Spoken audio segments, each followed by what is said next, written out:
Bismillahirrahmanirrahim. Assalamualaikum warahmatullahi wabarakatuh.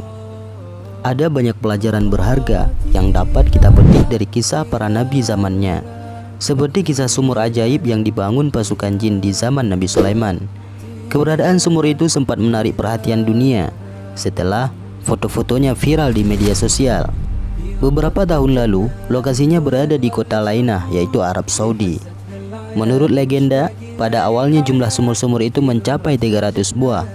Konon katanya, setiap sumur diukur dan dibuat dari tanah padat dan bebatuan oleh pasukan perang Nabi Sulaiman, yang notabene adalah para jin. Sumur itu memang sengaja dibuat untuk menyediakan pasokan air bagi para tentara lain. Seperti apa kisahnya? Simak video ini sampai selesai. Sebelumnya tekan subscribe dan lonceng notifikasi. Bagikan video ini untuk teman-teman dan saudara kalian.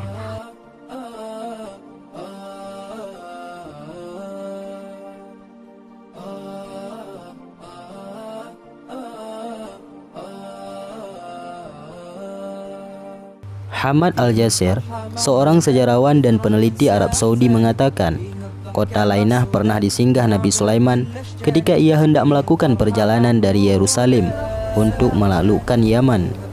Kepada Al-Arabiyah, Al-Jasir menjelaskan bahwa saat ini hanya tersisa 20 sumur dari jumlah awal yang mencapai 300 sumur. Dia menambahkan, lokasi sumur yang berada di kota Lainah juga sangat menakjubkan, mengingat sifat tanah di wilayah ini cenderung berbatu, sehingga mustahil bagi siapapun untuk menggali sumur-sumur ini di tempat tersebut. Nah, berbicara soal pasukan jin Sulaiman, ada baiknya kita menilik terlebih dahulu asal-usul anak daripada Nabi Daud alaihissalam. Dan sesungguhnya kami telah memberikan ilmu kepada Daud dan Sulaiman, dan keduanya mengucapkan, segala puji bagi Allah yang melebihkan kami dan banyak hambanya yang beriman. Dan Sulaiman telah mewarisi Daud dan dia berkata, wahai manusia, kami telah diberi pengertian tentang suara burung dan kami diberi segala sesuatu. Sesungguhnya semua ini benar-benar satu anugerah yang nyata. Al-Quran Surah An-Nab ayat 27.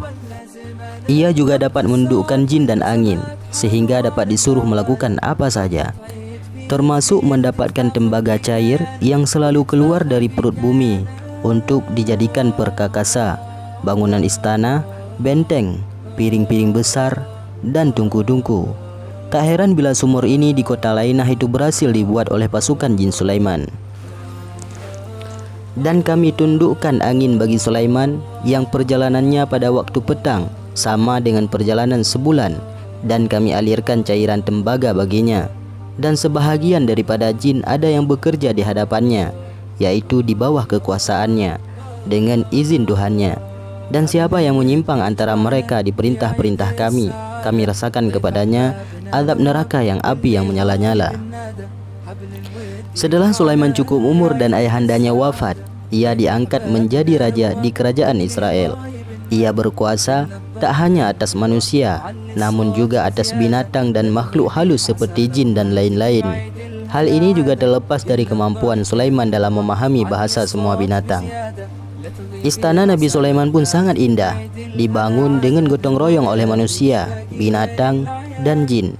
Dindingnya terbuat dari batu pualam, tiang dan pintunya dari emas dan tembaga, atapnya dari perak, hiasan dan ukirannya dari mutiara dan intan, berlian, pasir di taman ditaburi mutiara, dan sebagainya.